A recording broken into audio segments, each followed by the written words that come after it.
La montre, c'est l'un des rares objets, si ce n'est le seul objet animé qui a vraiment une vie. Parce qu'on met là, voilà la montre de 1934. Clac, on la remonte, elle démarre. Hein. C'est l'introduction finalement, pourquoi pas, de cette vidéo. Je suis chez Arcurial aujourd'hui, je suis très heureux d'être avec Geoffroy et Justine. Prenez votre temps, prenez un café ou un thé. Vous allez apprendre beaucoup de choses et vous verrez que les ventes aux enchères ne sont pas réservées à une élite. Vous aussi, en tant que passionné, vous pouvez participer aux ventes aux enchères. Bonjour Geoffroy et bonjour Justine. Bonjour Alexandre. Bonjour Alexandre. On va découvrir de très belles pièces horlogères avant la vente aux enchères qui aura lieu. La première étant pour les hommes, horlogerie de collection, le 8 juillet, donc à Monaco, et le 9 juillet, étant pour les dames, le temps est féminin. Donc ici, on a deux exemples d'objets absolument magnifiques par Piaget. Il faut savoir que Yves Piaget, dans les années 60, s'inspirait, ou même dans les années 70, s'inspirait beaucoup de la mode, et notamment des défilés de haute couture à Paris, et venait trouver son inspiration dans les défilés, ça pouvait être Yves Saint Laurent ou d'autres, et on a comme ça, sur ces objets, quelque chose de très particulier, notamment un travail d'orfèvre, enfin, je pense que tu peux être d'accord, Justine, qui est absolument extraordinaire. Par exemple, cette parure ici, où on a la montre, le collier, la bague, c'est vraiment quelque chose d'absolument exceptionnel, une commande spéciale. Ça, c'est une pièce unique qui a été livrée dans les années 70.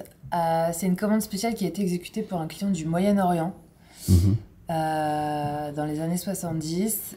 Et c'est un client qui l'avait commandé directement à quelqu'un qui a œuvré beaucoup pour la reconnaissance de Piaget, qui est Émile Keller. C'était un des collaborateurs de Piaget et on va dire qu'il s'occupait des clients VIP de la marque.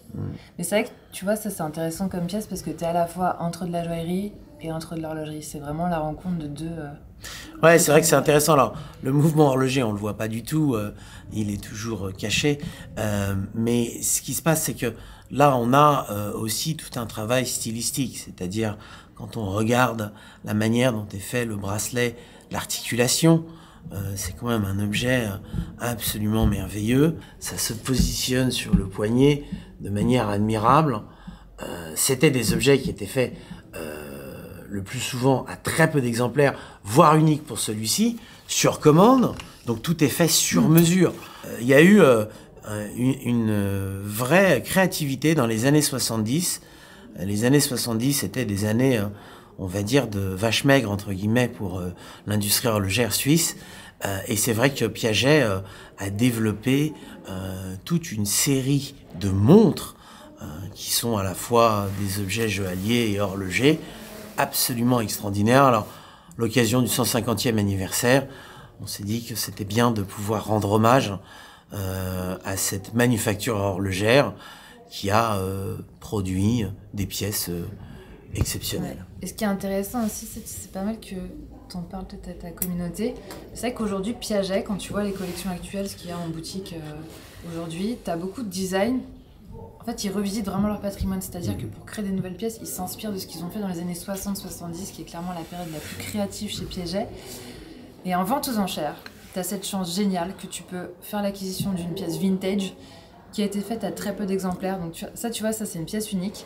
Et cette montre-là, c'est la seule qui est rattachée à une parure. Donc en fait, en vente aux enchères, tu peux aussi trouver des pièces comme ça, vintage, qui ont été faites à des très petites séries. Avec un vrai travail d'orfèvrerie et un vrai travail de joaillerie. Toutes les montres que nous mettons en vente sont des montres sur lesquelles on a fait des recherches auprès des manufactures. Quand les manufactures nous donnent les informations, il se trouve qu'il y a beaucoup de manufactures horlogères, et Piaget en fait partie, qui nous donnent accès à leurs archives, et ça permet de mettre en lumière tout un patrimoine. Je pense qu'aujourd'hui, et ça c'est très important, et j'imagine que la communauté qui nous regarde doit le comprendre, si les montres sont devenues aujourd'hui un domaine de collection, on va dire, assez impressionnant, puisque c'est un marché qui représente quand même à l'échelle planétaire plusieurs centaines de millions, voire plusieurs milliards si on regarde toutes les ventes qui se font sur Internet, Le plus important dans le vintage, c'est de faire les recherches. La recherche, et ça c'est le travail qu'on fait avec Justine, on fait tout un travail préalable de recherche auprès des manufactures. Alors évidemment, on travaille aussi avec des horlogers qui nous aident à démonter, à envoyer des photos, le mouvement, le calibre. Et en fait, c'est un peu comme un puzzle. Évidemment, les gens ne voient que la vente aux enchères avec le catalogue. Mais avant de faire le catalogue, c'est des mois et des mois de travail. D'abord, trouver les objets, et ça, c'est pas facile. Convaincre les clients, parce qu'il faut que les clients soient d'accord de nous confier leurs objets. Il y a quand même de la concurrence, hein, on n'est pas tout seul. Et puis, une fois qu'on a les objets, les mettre en valeur. Alors, on ne met jamais en valeur un objet par le prix. Jamais. On met en valeur un objet par son histoire et ses caractéristiques esthétiques ou techniques. À chaque fois qu'un objet est décrit, il est toujours décrit de la même manière. Donc boîtier, cadran, mouvement, avec une notice, et ensuite on donne une indication de prix. Et c'est le marché qui décide. Le marché à lui-même va décider de est-ce que cette montre va faire plus ou moins cher ou pas, et la sanction est immédiate. Si l'objet n'est pas en adéquation avec sa description et que la description n'est pas en adéquation avec la demande sur le marché, l'objet ne se vend pas. Donc ça, c'est tout le travail aujourd'hui des experts, et de ceux qui sont dans la vente aux enchères. D'abord, c'est de sélectionner les objets. Une vente aux enchères, c'est pas le nombre qui compte, c'est la qualité. C'est pas combien on va présenter d'objets, c'est quels objets on va présenter. Là, on a évidemment des objets qui se rapportent à l'histoire de Piaget, mais on a d'autres marques. Par exemple, l'autre jour, on était avec Justine sur cette petite montre, cette Cartier, et puis Justine me dit « Ah, mais alors, j'ai démonté, j'ai regardé le mouvement, et puis alors, la boucle, il y a une gravure au dos, donc il y a marqué Victoire 16-6-1934. » Justine m'envoie les informations, elle me dit « Tiens, j'ai vu ça, Geoffroy, qu'est-ce que t'en penses ?» On a les poinçons, la tête d'aigle, ici le poinçon qui est le poinçon du fabricant du boîtier, a priori ça doit être EJ, donc pour Edmond Gégère. Ça fait partie des premières fabrications de tanks Cartier. Évidemment, quand on a comme ça une montre très atypique, on se dit « Bon, une gravure au dos, c'est pas courant. Surtout une gravure écrite quasi manuscrite. C'est pas tapuscrit, c'est-à-dire les gravures généralement sont des lettres ou des initiales, et là c'est Victoire 16-6-1934. Alors évidemment, le travail commence et le travail d'investigation démarre. Donc on se concerte avec Justine, on se dit ah tiens. Ah, mais alors d'où ça pourrait venir, comment, etc. On voit qu'il nous a confié l'objet et on en arrive à une déduction qui est que finalement cette montre a été offerte à un personnage du XXe siècle qui était, on va dire, une personnalité du début du siècle, qui était le prince Igor Troubetskoï, qui était un peu un touche-à-tout. Ce prince russe, d'origine russe, avait été notamment, Justine, le mari de... Barbara Hutton. Barbara Hutton. Qui à l'époque était la femme la plus riche du monde, qui est une riche héritière américaine. Et le prince Troubetskoï, il l'a épousée, je pense, dans les années peut-être 40. Et c'est vrai qu'à l'époque, donc là on est dans les années 30 par rapport à la numérotation. La numérotation, c'est une pièce que on date de 1934. Faut aussi dire que la tank, elle est née en 1919. Que déjà à l'époque, dans les années 20, c'est tout de suite presque un best-seller. Mais en même temps, la production, elle est assez rare. Parce que dans les années 30, comme la période financière n'est pas très bonne, la production va s'effondrer. Et ça, c'est à peu près 300 modèles par an produits par Cartier seulement. Donc déjà, c'est une pièce qui est rare, qui est intéressante. Effectivement, il y a une provenance qui est vraiment... sympa et sur laquelle on a cherché à creuser. Donc c'était le mari de Barbara Hutton. Et quand il a épousé cette femme, Du coup, ça lui a permis de... À l'époque, il faisait des courses de cyclisme. C'était hyper hype de faire du cyclisme à l'époque. Et donc, quand il a épousé Barbara Hutton, en fait, il a eu d'autres moyens et il s'est lancé dans la course auto, dans la course automobile. Et c'est vrai que c'est quelqu'un qui a laissé son nom dans l'univers de la course automobile. Pourquoi? Parce que ça a été le premier pilote à convaincre en 1947 Enzo Ferrari de lancer ses voitures dans la compétition auto. Donc en fait, ça a été le premier pilote à piloter une Ferrari sur un circuit de course, tout simplement. Donc il y a une provenance qui est vraiment sympa et je pense que c'est une montre qui peut plaire à différentes il y a un contexte historique, je pense que Justine a raison, il y a toujours... il faut s'imaginer la vie dans les années 30. C'était des années qui étaient à la fois folles, mais aussi des années sombres. Parce qu'on est juste avant la Deuxième Guerre mondiale. Donc il y avait d'un côté l'insouciance de ces gens qui avaient beaucoup d'argent et qui dépensaient, de l'autre la crise de 29, mais toujours une demande croissante pour les montres bracelets. Il faut savoir que la montre bracelet, et ça c'est très intéressant de le comprendre, n'est devenue on va dire l'objet numéro 1 de l'industrie horlogère suisse qu'à partir de 1933. Jusqu'en 1933, l'industrie horlogère suisse vendait principalement des montres de poche. Et à partir de 1933, quand on regarde les registres de l'industrie horlogère suisse, on s'aperçoit que très rapidement, les montres bracelets deviennent, on va dire, quelque chose de très à la mode. Cartier, qui s'était inspiré... Alors, pourquoi on appelle ça la tank? Parce que peut-être que les gens qui nous voient ne savent pas. On appelle ça la tank parce qu'en fait, Louis Cartier s'était inspiré du design des tanks Renault qui étaient utilisés pendant la Première Guerre mondiale. Quand on regarde la montre de profil, on imagine les chenilles qui ornaient les tanks de la Première Guerre mondiale fabriqués par Renault. Et donc, c'était tout dans le design. Et ça, c'est très important parce que Cartier a toujours été dans le design.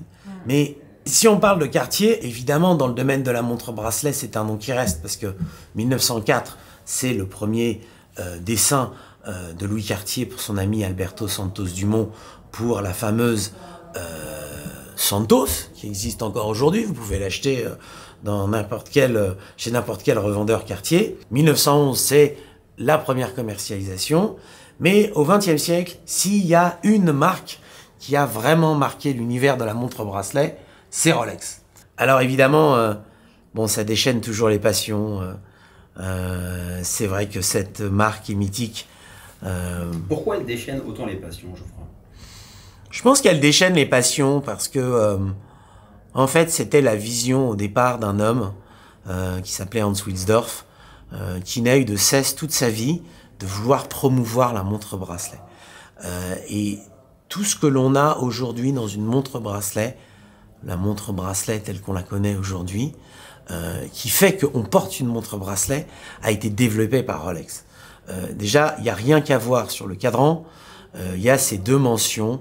Quand on regarde le cadran d'une Rolex, il y a deux mentions qui me paraissent, de mon point de vue, essentielles, qui sont les deux mots Oyster et Perpetual. Donc on a sur tous les cadrans de Rolex, la plupart des montres sportives étanches, le nom de code Oyster qui a été donné à la première montre bracelet étanche lancée en 1926 lors de la traversée de la Manche par Mercedes Glades. Puis le mot Perpetual qui est le dérivé de perpétuel en anglais, qui voulait dire, au XVIIIe siècle, que le mouvement perpétuel était un mouvement automatique. Aujourd'hui, on utilise le terme automatique pour dire qu'un mouvement se remonte tout seul. Mais il faut savoir que, à l'époque, le terme utilisé par les grands amateurs d'horlogerie, c'était le mouvement dit perpétuel, un héritage de Breguet qui avait était à l'origine des premiers mouvements perpétuels à la fin du XVIIIe siècle. Et donc en 1931, Rolex dépose le brevet de la première montre automatique dite perpétuelle. Et c'est la jonction de ces deux choses qui a fait que Rolex traverse le siècle et traverse encore les années avec une constante qui est, nous fabriquons des montres avec des modèles qui existent pour la plupart depuis plus de 60 ans, voilà, ou même encore plus longtemps, mais qui ont, on va dire, un ADN commun. C'est-à-dire que Rolex, voilà, c'est le billet vert de l'horlogerie. En fait, c'est le billet vert de l'horlogerie. Alors, c'est vrai que cette phrase de ces gars-là avait fait beaucoup parler en disant « Ah oui, si t'as pas ta Rolex à 50 ans, c'est que t'as pas réussi ta vie ». Les Rolex ont été portés par des personnalités très importantes. Alors, on a ici une montre, somme toute, assez banale, une Rolex Date. Alors, elle est peut-être assez banale, mais quand on l'a dans les mains, la montre est dans un état, mais remarquable. Il y a encore comme disaient les Italiens, le bollettino au dos, c'est-à-dire le sticker d'origine, avec la référence 15018, le fameux bracelet d'origine, qui est le bracelet rifté, Oyster, le sticker d'époque, avec le numéro de série de la montre. Donc le puzzle est complet.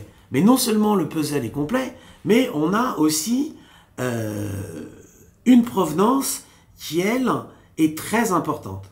Donc cette montre fut offerte dans les années 1980 par le cheikh Al Maktoum, donc l'émir de Dubaï, donc à un homme politique marocain très important, fondateur d'un journal Al Bayan, un leader quasi spirituel, on l'appelait le leader de la marocanité, qui s'est vu offrir cette montre Aliyata à l'occasion d'une rencontre. Bon, et il était très proche du roi Hassan II. Alors il faut savoir que dans l'histoire de la montre a toujours eu un objectif qui est celui d'exposer sa richesse, de montrer l'importance de l'objet par rapport à son statut. La montre naît il y a 5 siècles, au XVIe siècle. Les objets au départ étaient des objets non pas de précision, mais plutôt d'ornementation. Et ces objets étaient souvent offerts en présent. Et au Moyen-Orient, encore aujourd'hui, il est de la coutume d'offrir à son hôte une montre pour le remercier de sa visite. Je crois que la maison Rolex a été l'une des maisons les plus, si ce n'est la maison la plus appréciée de tous ces grands dirigeants après la Seconde Guerre mondiale, que ce soit le Royaume d'Arabie Saoudite, que ce soit les Émirats Arabes Unis, que ce soit le Sultanat d'Oman. Tous ces dirigeants avaient des commandes faites auprès de Rolex pour remercier leurs hôtes. C'est certainement le cas de cette montre. Alors ce qui est amusant, c'est que la montre vient aussi avec une photo d'archive. Ça, c'est toujours très intéressant, où on voit le roi. À droite. Voilà, ici. Ça, c'est Aliyata, donc c'est la personnalité qui a eu la Rolex. Ça, c'est Hassan II. En fait, Aliyata, bon, on va dire, si t'es français que tu connais pas le nom, ça te parle peut-être pas.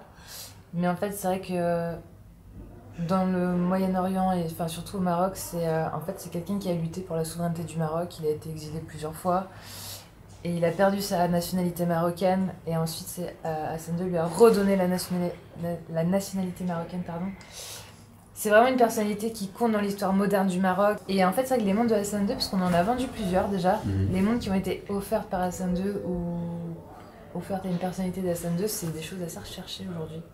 Ouais, il y a toujours ce lien très étroit entre un chef d'État ou un leader politique et Rolex. Pourquoi Rolex spécifiquement? Le fondateur de Rolex, Hans Wilsdorf, j'ai eu la chance il y a des années d'avoir entre les mains la montre personnelle du chancelier allemand qui était Konrad Adenauer, qui en 1952 avait fait la réconciliation franco-allemande avec le général de Gaulle, s'était vu offrir une montre par le fondateur Hans Wilsdorf, une Rolex Datejust, toute simple, dans lequel le fondateur de Rolex, Hans Wilsdorf, écrivait une lettre au chancelier en lui disant voilà, ma montre, c'est la montre des présidents.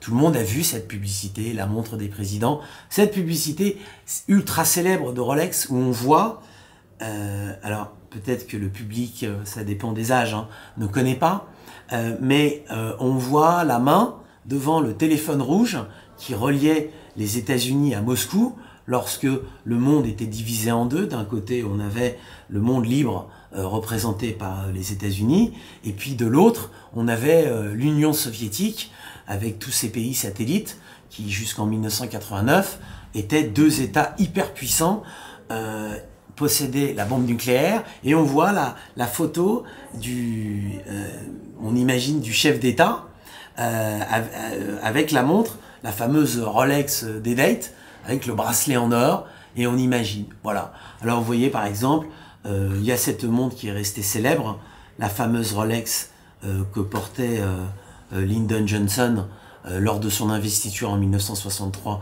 suite à l'attentat contre John Fitzgerald Kennedy. De retour dans l'avion, il prête serment et il y a des photos de lui où on le voit avec sa Rolex. C'est la montre, je pense que Rolex en fait c'est certainement la montre de l'exploit.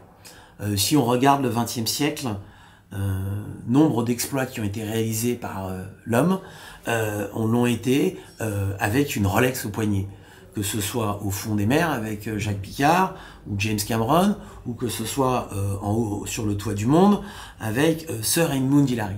Et puis il y a cette espèce de mystère derrière la marque. Tout le monde croit savoir, mais personne ne sait.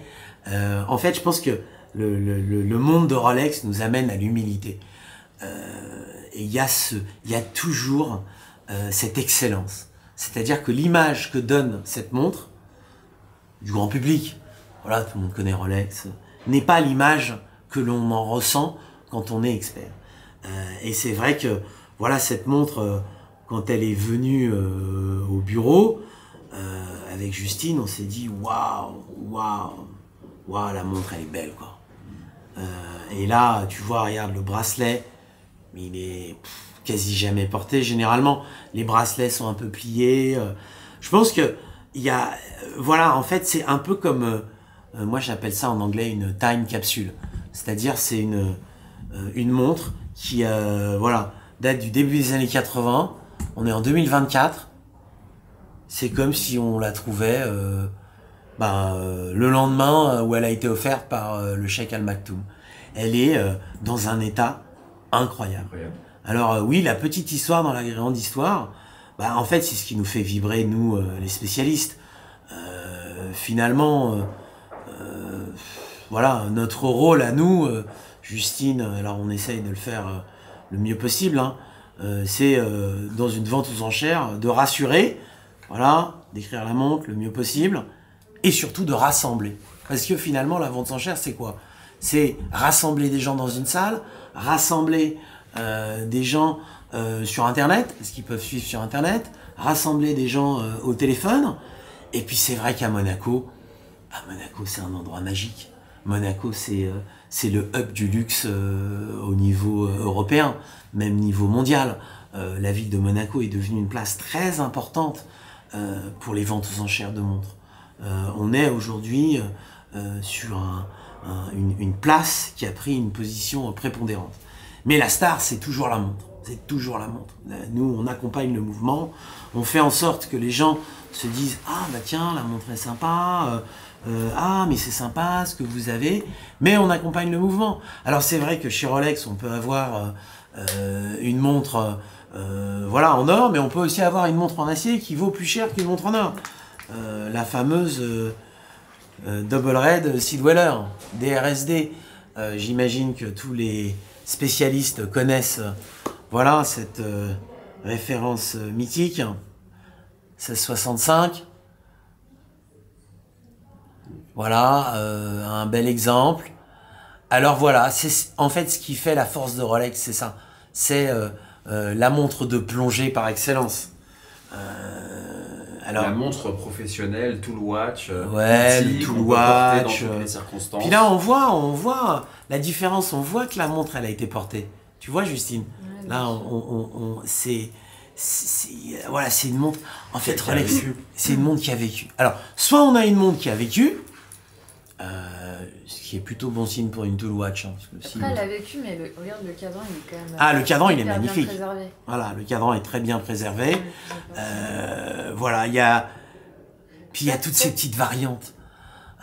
Je dois dire, enfin, moi, je reste toujours estomaqué de l'imagination des collectionneurs. Alors, ça, c'est la couronne. Je sais plus, mais c'est quoi? La couronne Simpson, tu sais, la couronne à un moment, là, la couronne Rolex, il y a plusieurs variantes. Donc il y a la première, la deuxième, la troisième, Mark 1, Mark 2, la Bart Simpson. L'imagination dans le domaine de Rolex, il n'y avait pas ça. Moi j'ai démarré il y a 30 ans dans les montres. Une montre comme ça, il y a 30 ans, ça valait 1000 francs. 1000 francs, c'est 150 €. Voilà, c'est ce que ça valait. Voilà.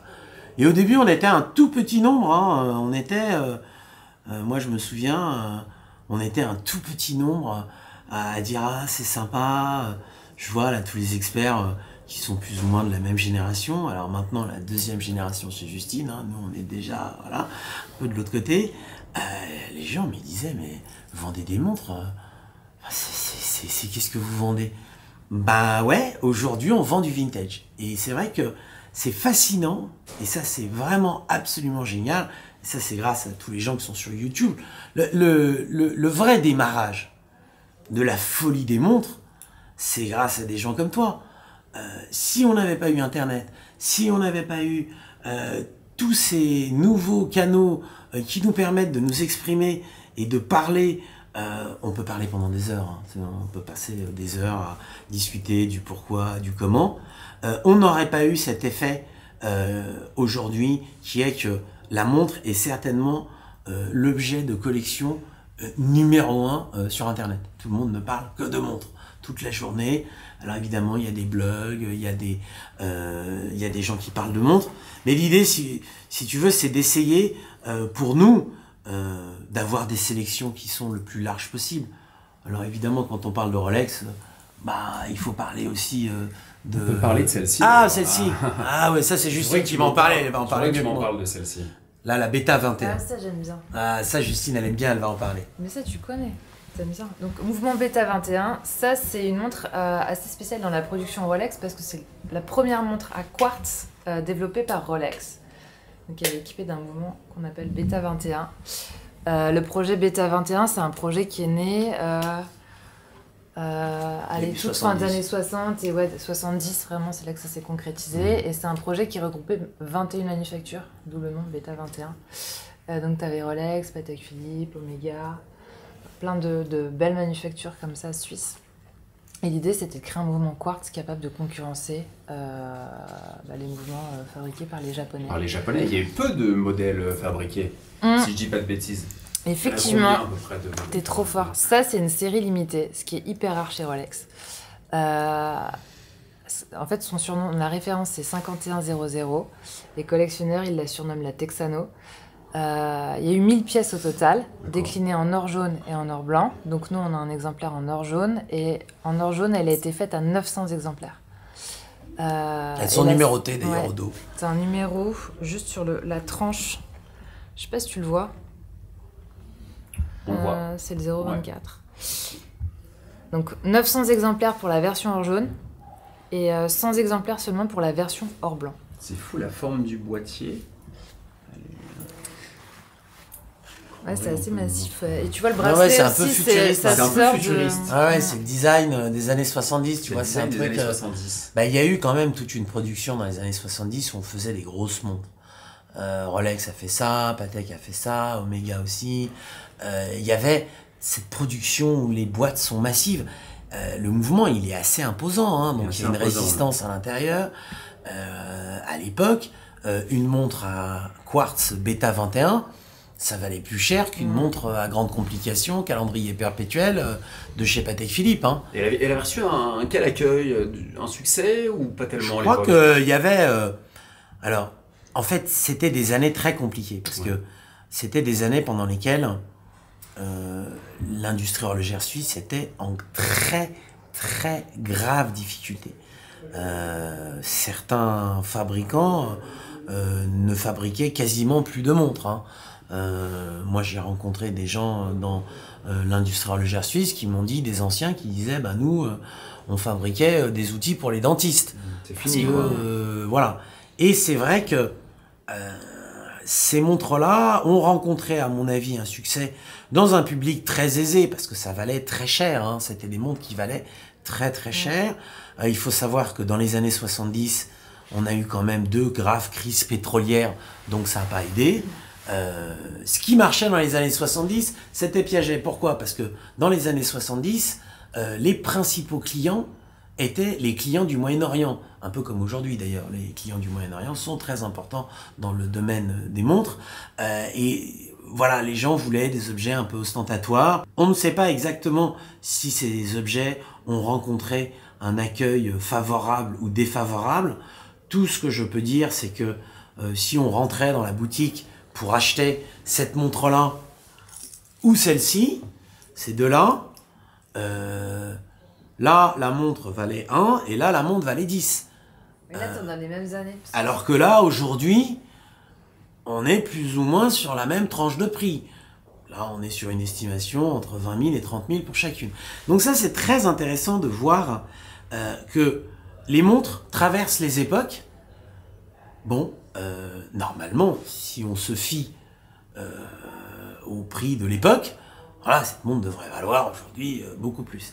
Mais voilà, les goûts, les couleurs, l'envie d'avoir une montre en acier. On le voit bien aujourd'hui, une montre en acier chez Rolex, tu rentres dans n'importe quelle boutique et c'est impossible de l'acheter. Elle n'existe pas. Donc l'aéroport, dans la rue, sur les Champs-Élysées, à New York, à Londres, on n'arrive pas à avoir de montre en acier. Voilà, donc c'est un style. Et puis c'est intéressant aussi de dire que voilà, Rolex, qui était la marque par excellence pour la montre, on va dire, dite Tool Watch, bon, a fait aussi des montres, on va dire... plus précieuses, plus habillées, avec un boîtier quand même très beau. Mais alors on voit quand même le détail, là on voit le détail, la couronne Rolex ici. C'est incroyable. On voit pas sur les autres. Donc on voit pas voilà, tout le travail. Voilà, il n'y a jamais d'erreur chez Rolex. Il n'y a jamais d'erreur. C'est voilà, moi en 30 ans de carrière, j'ai vu une seule fois une erreur. Mais il n'y a jamais d'erreur.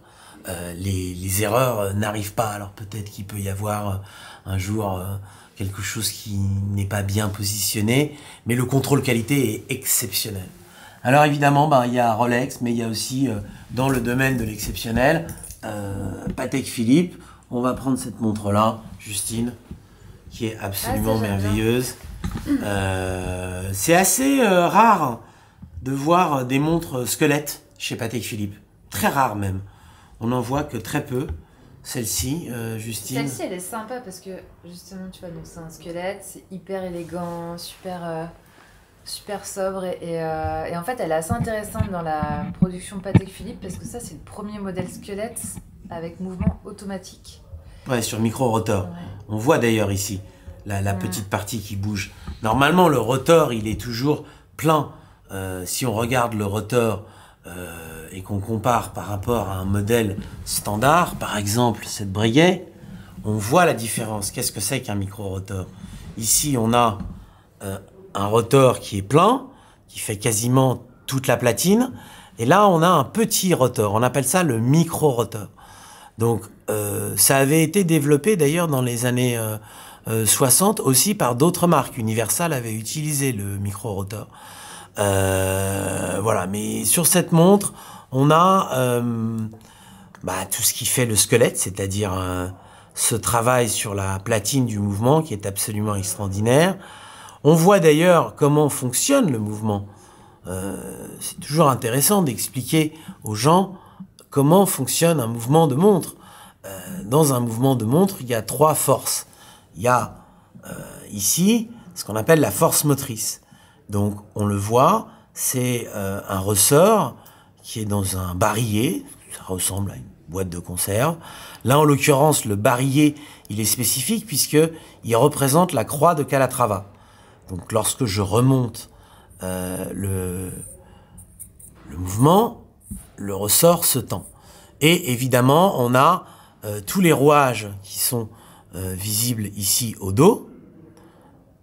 Voilà. Et puis, ce qu'on appelle la force distributrice et la force régulatrice, ce qu'on appelle l'échappement. Donc l'échappement, ici avec l'échappement à encre, vous voyez, tu vois cette petite palette qui tourne de gauche à droite. Voilà. Donc ça, c'est pas une invention qui date d'hier.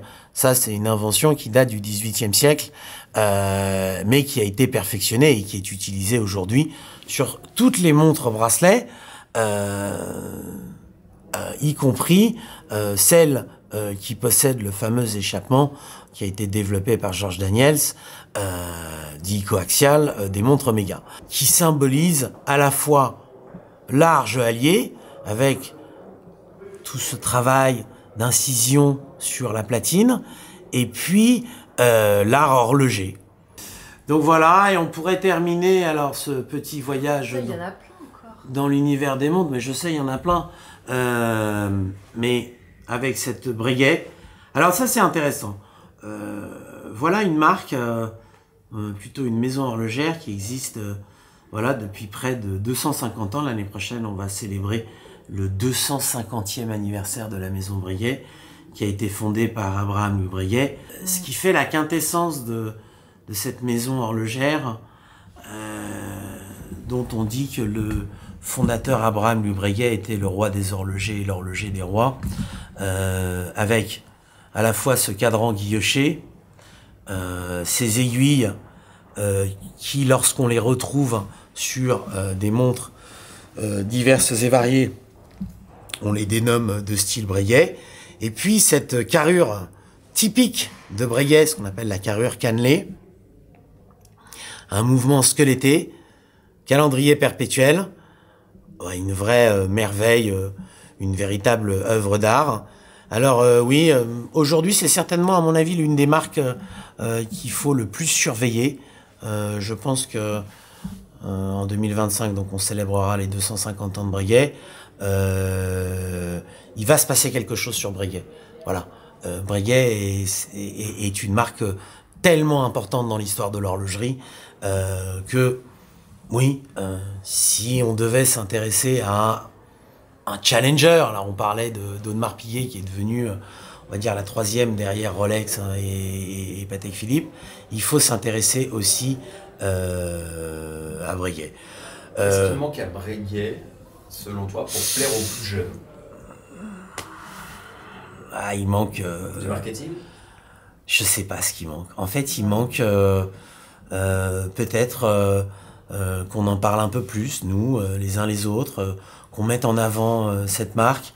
Je pense que, en fait, cette marque a produit très peu de montres bracelets. Très peu. Il y a eu beaucoup moins de montres bracelets fabriquées par Breguet qu'il y en a eu par Rolex quasiment dans toute une année. Donc on en voit moins. Évidemment, les modèles sont plus rares. C'est plus confidentiel. Maintenant, voilà, l'avenir nous le dira. Ce qu'il y a, c'est que dans Breguet, il y a une histoire qui est très riche, qui va des montres de poche jusqu'aux montres bracelets aujourd'hui. Souvent, et moi le premier, les collectionneurs de montres bracelets sont souvent effrayés par l'univers des montres de poche parce qu'ils se disent « Oh là, c'est compliqué, je veux pas casser, etc. » Mais ça n'est que la continuité.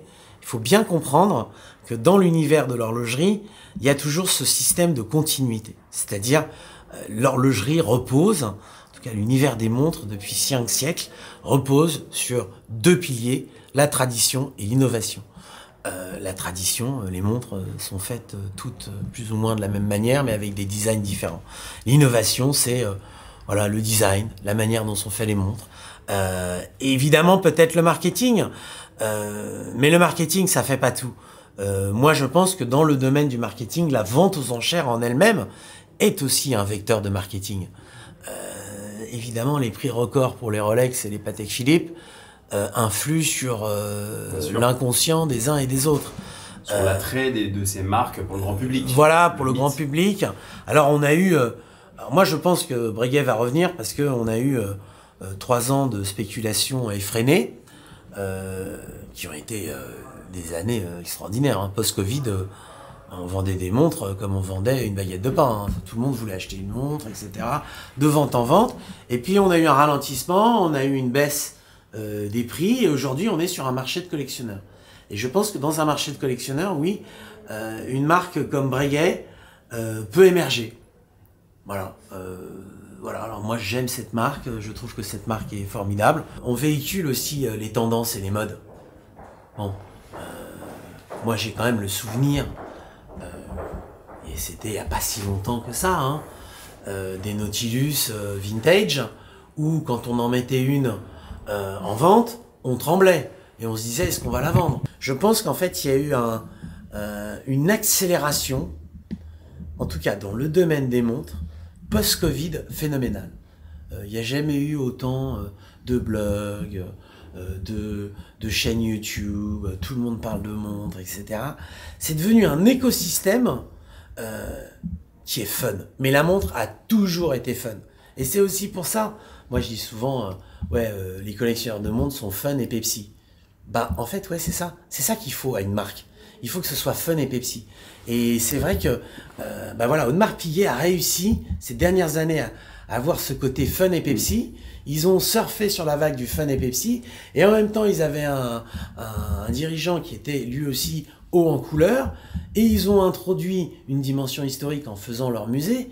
Donc, en fait, le cocktail était explosif. C'est-à-dire que les gens étaient rassurés en se disant, bon, bah, la marque, elle existe depuis X années, et en même temps, c'est fun et c'est Pepsi, et moi, si je me déplace demain à une super soirée où je vais m'amuser, ben, on va pas me dire, ah bah, dis donc, ta montre, voilà.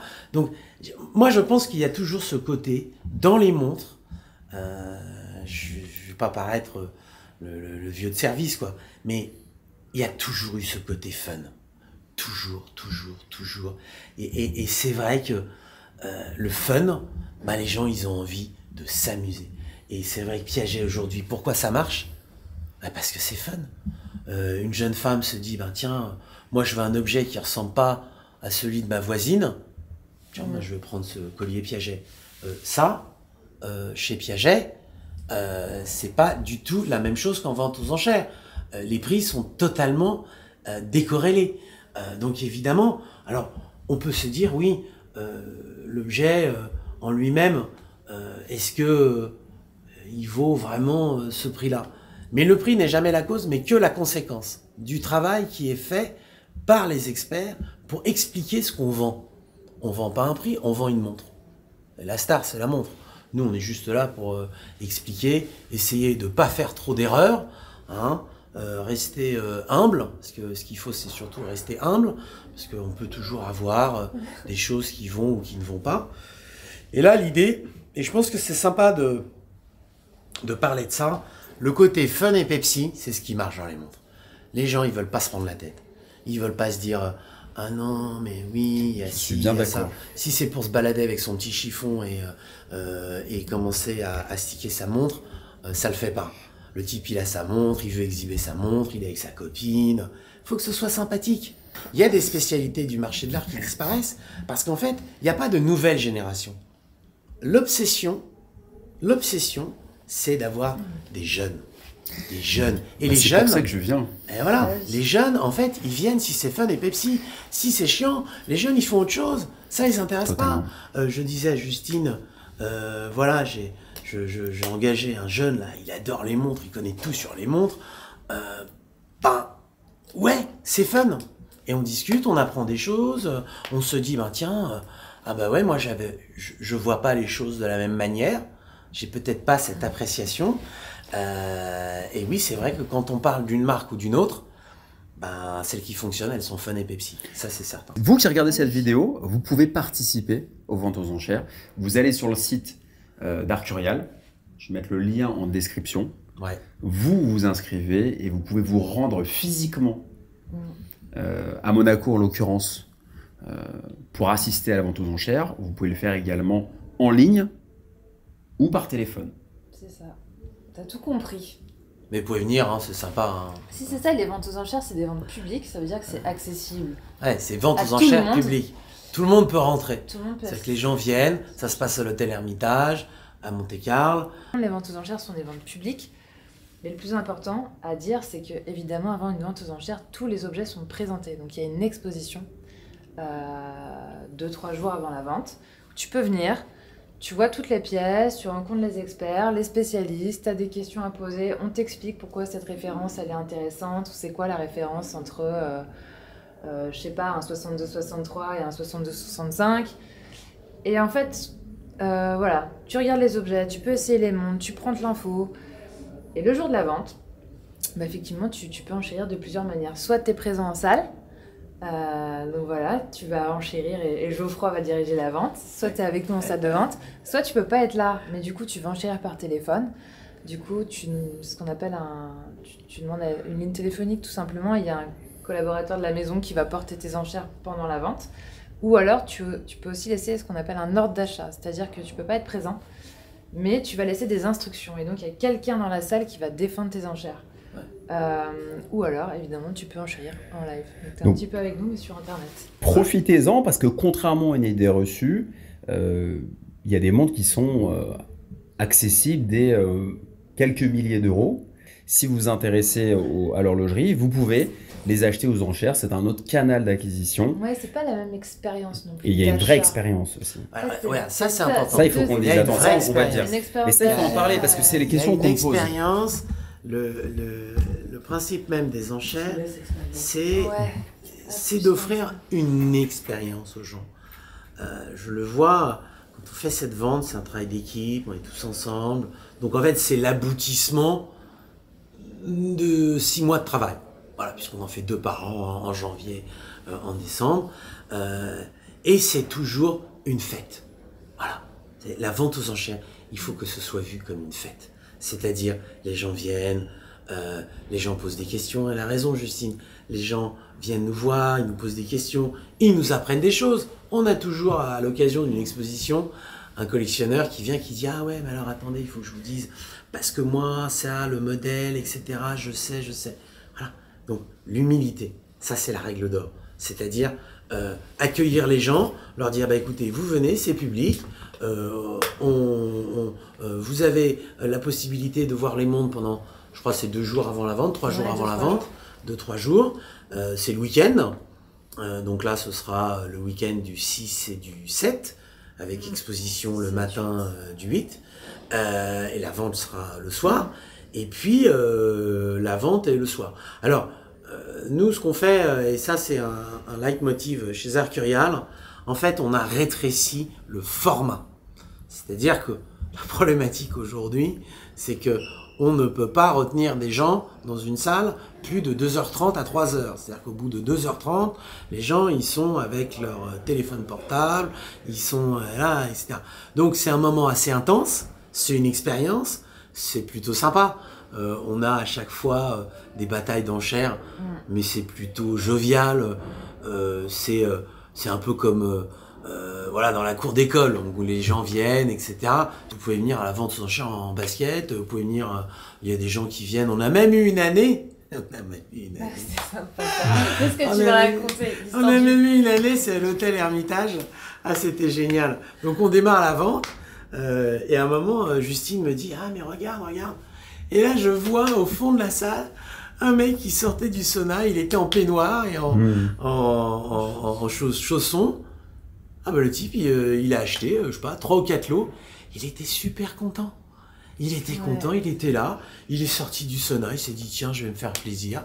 Voilà, le plaisir.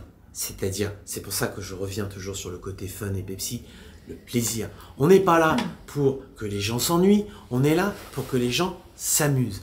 La vente aux enchères, souvent, est considérée comme un univers cloisonné. Non, nous on fait en sorte que l'univers soit décloisonné. Et c'est vrai que à Monaco, chez Arcurial, ben voilà, les gens viennent d'année en année, suivent les ventes. On a des concepts, on essaye toujours de faire des choses un peu différentes, des catalogues qui sont bien documentés. Nous, en fait, on s'amuse aussi, hein, parce que quand on fait le catalogue, il y a toujours des petits trucs. Tiens, Justine, on pourrait faire ci. Ah, bah tiens, on pourrait faire ça. Et l'idée, c'est de pouvoir partager. Partager, c'est le plus important. C'est vrai que la chance qu'on a, c'est qu'en fait, chaque vente, tu vois, toutes les ventes, elles sont différentes. Là, on fait une vente au mois de juillet. Peut-être que dans 3 à 4 mois, on va refaire une autre vente. Mais on n'a jamais les mêmes montres. Et en vente aux enchères, tu vois, là, on t'a présenté des pièces sympas. On a la tank du prince Troubetskoy. Mais tu vois, des pièces comme ça, déjà... Là, il y a toujours une petite anecdote, quoi. Elle n'est jamais passée sur le marché. Parce que c'est une montre qui vient de main privée. Donc, c'est la première fois qu'elle est amenée en vente aux enchères. Là, elle va être vendue. Bah, si tu la veux, positionne-toi. Parce qu'en fait, on ne sait pas quand est-ce qu'elle va réapparaître sur le marché. Et en fait, dans cette vente-là, tu vois...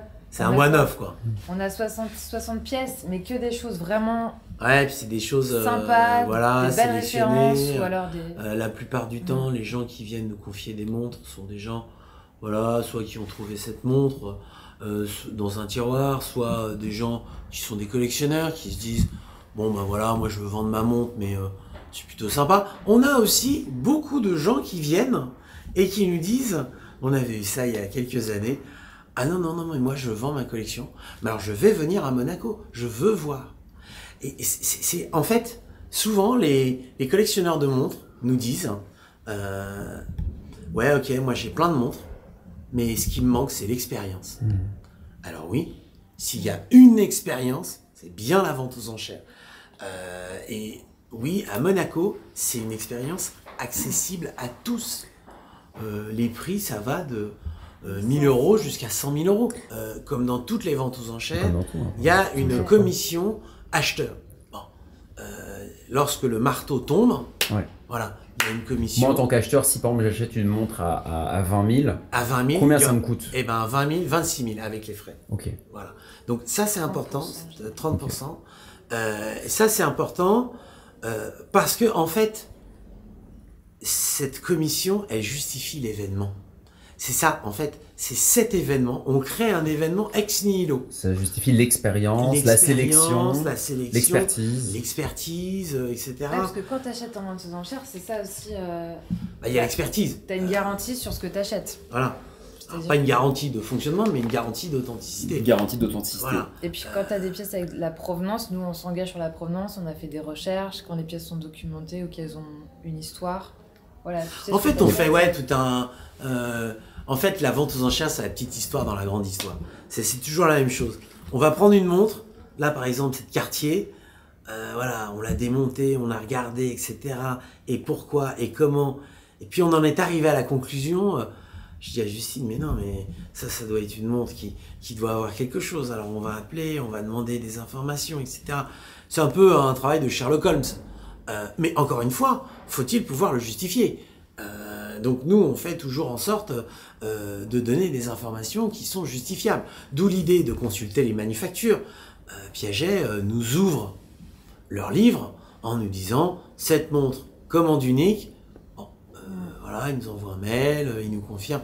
Ça, c'est quand même très important. Je pense que le rôle des manufactures, en tout cas, pour la promotion de la marque et pour la promotion des montres en général, est très très important.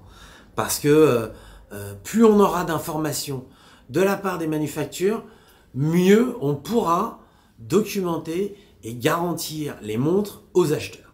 Et ça, c'est vrai que c'est une aide essentielle pour nous les experts. Je veux acheter une montre chez Arcurial, la Cartier du prince Troubetskoy, ça va durer 2 minutes ou 3 minutes l'enchère. Et après, c'est terminé. Le marteau tombe, adjugé, vendu, et on passe au lot suivant. Dans le cadre d'une vente chez un marchand, on a le temps. Le temps, la notion de temps est totalement différente.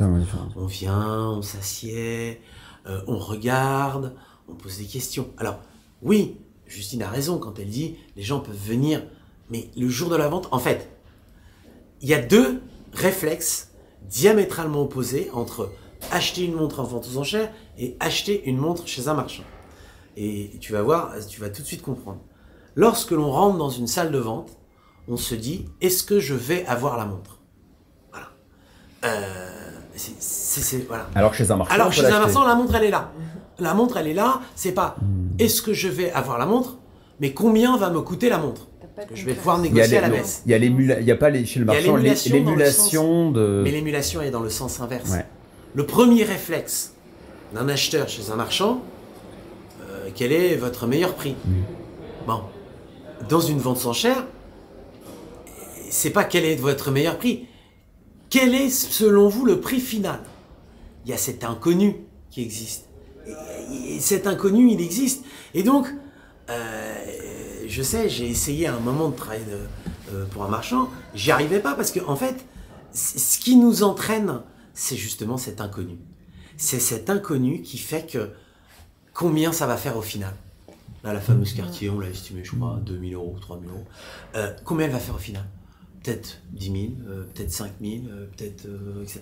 On ne sait pas. Il y a un côté ludique. Il y a un côté ludique. C'est un jeu. Les enfants. Un côté jeu. C'est comme les enfants. En fait, je dis souvent, la salle de vente aux enchères, c'est comme la cour de récréation à l'école, les enfants qui jouent aux billes. Voilà. Alors il y en a un, ah tiens... c'est des grands enfants en fait. C'est des grands enfants. Et les gens aiment ça. Alors il y a ceux qui aiment se montrer, il y a ceux qui aiment se cacher. Ce qui est amusant, c'est que l'univers des ventes aux enchères, malgré les technologies, malgré tout ça, n'a pas changé. Que ce soit une vente aux enchères il y a 1 siècle, ou il y a 2 siècles, ou il y a 3 siècles, l'univers est toujours le même. C'est juste les outils qui sont mis à notre disposition qui nous aident à être plus performants. Il est bien évident qu'on ne peut mettre que 50 à 100 personnes dans une salle. Sur Internet, on peut en mettre. L'année dernière, on a fait une vente avec Justine judiciaire. C'était pour la Grâce. Il y avait 10 000 personnes qui étaient sur l'Internet. Bon, oui, on ne peut pas mettre 10 000 personnes dans une salle. Enfin, sinon, voilà, c'est un concert. C'est pas une vente aux enchères. Donc, moi, je pense qu'il y a ce côté ludique. Et il faut démystifier. Et voilà, c'est pour ça que je dis qu'il faut être fun et Pepsi et il faut être cool. Alors oui, j'ai toujours ce côté, la cravate, le machin, parce que bon, voilà, c'est la bienséance qui veut ça. Mais il faut être cool. Et les gens qui viennent en vente aux enchères, ils veulent être cool. Le type qui est venu nous acheter des montres, il était en peignoir avec ses chaussons, mais il était ravi. Et peut-être que demain, lorsqu'il reviendra, le fait de faire une vente dans un hôtel, c'est aussi un atout formidable. Faire la vente à l'hôtel Hermitage, ben les gens ils sont en vacances, ils sont cool. Voilà, alors ils voient de la lumière, ils se disent ah bah tiens c'est sympa, il se passe quelque chose, ah bah tiens je vais rentrer. Et oui, c'est accessible à tous. Voilà, c'est ouvert. Moi je dis que la vente aux enchères c'est un monde ouvert et tout le monde peut voir. Et c'est vrai que il faut arrêter les fantasmes en disant non mais je peux pas rentrer, ça va me coûter des millions, et si je me gratte l'oreille, et si je me gratte les cheveux, et non mais c'est vrai que c'est des fantasmes qui sont oui, bien mais présents. Ça arrive. Et cette vidéo va servir ça arrive à démystifier. Vous voyez par exemple dans les enchères, il y a le monsieur qui met les lunettes comme ça, il enlève ses lunettes, ça veut dire qu'il est en train d'enchérir. S'il remet ses lunettes, ça veut dire qu'il n'enchérit plus. Il y a comme ça une gravure que j'ai chiné il y a des années, où on voit toutes les postures de celui qui enchérit. Alors, il y a celui qui enchérit de manière discrète, en faisant comme ça. Il y a celui qui fait « Ah, vous m'avez pas vu », etc. Mais finalement, oui, les gens qui sont là pour passer un bon moment. Mais il ne faut pas que ce soit trop long. Parce qu'aujourd'hui, une vente aux enchères, le format, c'est 2h30, 3h maximum. Sinon, ah bah, qu'est-ce qu'ils font les gens? Alors il y en a qui s'endorment, il y en a qui disent bon ok alors j'ai envie d'aller dîner ou j'ai envie d'aller faire autre chose. Voilà, c'est un moment intense. Donc le commissaire-priseur ou l'auctionnière, peu importe, doit tout donner pour que ce soit un spectacle plutôt sympathique. Et puis voilà. Puis dès que la vente est terminée, bah, on prépare la suivante. Et c'est ça. Et on part toujours d'une page blanche. Et ce que disait Justine est très juste. En fait, il n'y a jamais de routine. on n'a pas de routine dans notre métier. C'est toujours la découverte. Alors, ça peut être une montre par-ci, une montre par-là. Mais ce plaisir de la découverte, pour nous, il est infini. Enfin, voilà, moi, ça fait 30 ans que je fais ce métier. Je me suis jamais ennuyé. Voilà. Voilà. Merci Geoffroy. Et Justine aussi. Merci Voilà, Justine. Justine. Merci Justine, j'ai appris beaucoup de choses, je vous en remercie. Et de rien. Et je pense que vous, derrière votre écran, vous avez appris énormément de choses. N'hésitez pas à nous dire en commentaire si vous avez des questions. N'hésitez pas à aller sur le site d'Arcurial, à vous inscrire, à venir participer à Monaco si vous pouvez, ou à le faire en ligne ou par téléphone. Vraiment, ça vaut le coup. C'est passionnant. J'espère refaire du contenu chez Arcurial sur les ventes aux enchères. Il y a des pièces magnifiques. On apprend beaucoup de choses. Vous pouvez passer la porte, comme vous l'a dit Geoffroy. Ça vous est réservé également. Osez, faites-le et vous ne serez pas déçus si vous êtes passionné. À très bientôt. Au revoir.